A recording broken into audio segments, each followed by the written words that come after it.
Hi అందరికీ, welcome back to Vedant Creatives. ఈరోజుతో ఒక మంచి స్టోరీతో మళ్ళీ మీ ముందుకు వచ్చేసినండి. మన ఛానల్ని ఇంకెవరైనా సబ్స్క్రైబ్ చేసుకోలేదా? అయితే వెంటనే వెళ్ళి సబ్స్క్రైబ్ చేసుకోండి. ఒక చిన్న ఉపకారం ఒక పెద్ద మనిషి ప్రాణాన్ని ఎలా కాపాడిందో, అలాగే పరోపకారం ఎంత గొప్పదో ఈ కథ ద్వారానైతే మనం తెలుసుకుందాం. స్టోరీ నేమ్ వచ్చేసి పరోపకారం. అనగనగా అందమైన దేవీపురం అనే ఒక గ్రామం ఉండేది.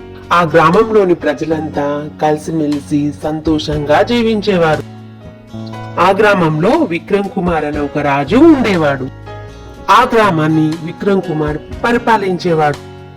దేవీపురంలోని ప్రజలను రాజు తన సొంత పిల్లలుగా చూసుకునేవాడు. విక్రమ్ కుమార్ కి ఒకరోజు చాలా విపరీతంగా చెవి నొప్పి వచ్చింది.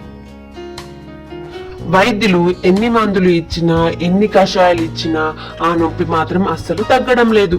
రోజు రోజుకి నొప్పి ఇంకా పెరుగుతుందే తప్ప అస్సలు తగ్గడం లేదు.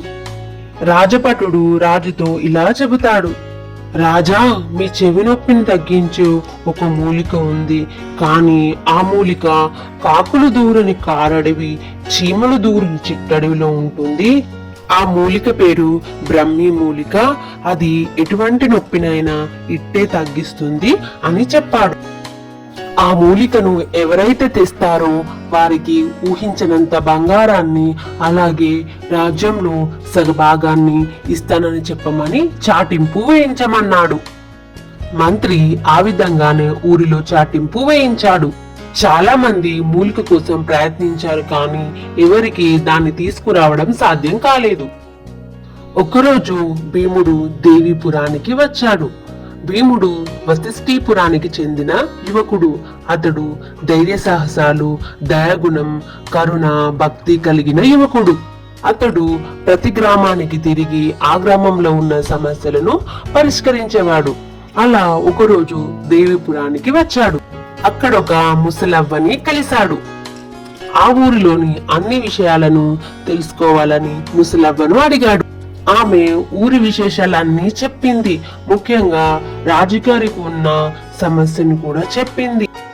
ఆయనకు ఉన్న జబ్బు నయం కావాలంటే బ్రహ్మీ మూలికను తీసుకురావాలని, అలాగే ఆ మూలికను తెచ్చిన వారికి బంగారు నాణాలతో పాటు సగ రాజ్యాన్ని కూడా ఇస్తానని చెప్పినట్లు సలహా ఇచ్చింది ముసలవ్వ. మంచివారికి సహాయం చేయడం కోసం ఏమైనా చేస్తానని చెప్పాడు భీముడు. నాకు బంగారం రాజ్యం ఏమీ అవసరం లేదు, బ్రహ్మీ మూలికను నేను తెస్తానని బయలుదేరాడు భీముడు. అలా బయలుదేరిన భీముడికి చాలా కలివేసింది. ఒక చెట్టు కింద కూర్చున్నాడు. తను తెచ్చుకున్న సద్ది మూట విప్పి తినబోతుండగా ఆ చెట్టు పైన ఉన్న పక్షి పిల్లల అరుపులు వినిపించాయి. ఒక్కసారిగా భీముడు పైకి చూశాడు. అయ్యో, ఈ పక్షి పిల్లలు ఆకలి కోసం అరుస్తున్నాయేమో అనుకొని తన దగ్గర ఉన్న అన్నాన్ని కొంచెం వాటికి తినిపించాడు. చాలా దూరం నడవడం వల్ల భీముడు అలసిపోయి అలా పడుకొని ఉండిపోయాడు. పైన ఉన్న పక్షి పిల్ల ఒకటి కింద పడిపోయింది. దానికి మళ్ళీ పైకి ఎక్కడం రాలేదు. దాని అరుపులకు భీముడు ఒక్కసారిగా లేచాడు. కుక్క పక్షి పిల్లలు తినడానికి వస్తుంది. భీముడు వెంటనే దాన్ని తరిమేస్తాడు. ఆ చిన్న పక్షి పిల్లను మళ్ళీ తన గూటిలో వేస్తాడు. కొంత సమయం తర్వాత తల్లి పక్షి తన పిల్లల దగ్గరికి వస్తుంది. జరిగిన విషయమంతా పిల్లలు తల్లి పక్షికి చెబుతారు. భీముడు దగ్గరికి వచ్చి ఆ తల్లి పక్షి ఇలా అంటుంది, నా పిల్లలను కాపాడినందుకు నీకు ఎంతో ధన్యవాదాలు తెలుపుతున్నాను.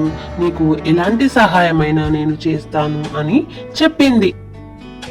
భీముడు వెంటనే బ్రహ్మీ మూలికను గురించి అడుగుతాడు. నాకు బ్రహ్మీ మూలిక కావాలి, దాన్ని నువ్వు నాకు ఇస్తావా అంటూ అడిగాడు.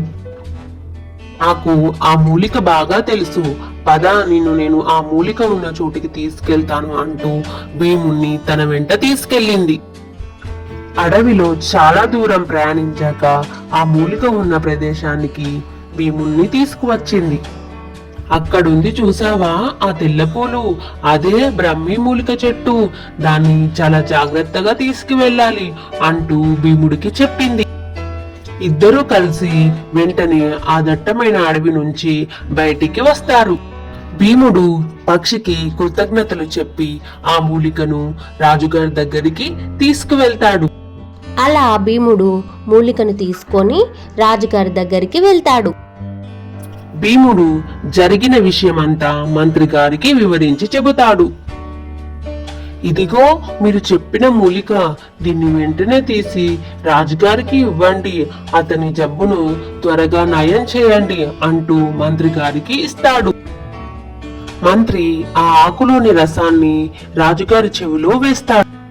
అది వేసిన కొద్దిసేపట్లోనే రాజుగారికి చెవి నొప్పి పూర్తిగా తగ్గిపోతుంది. మీ చెవి నొప్పి తగ్గడానికి కారణం ఇతడే బ్రహ్మి మూలికను తీసుకొని వచ్చాడు అంటూ మంత్రి రాజుకు వివరిస్తాడు.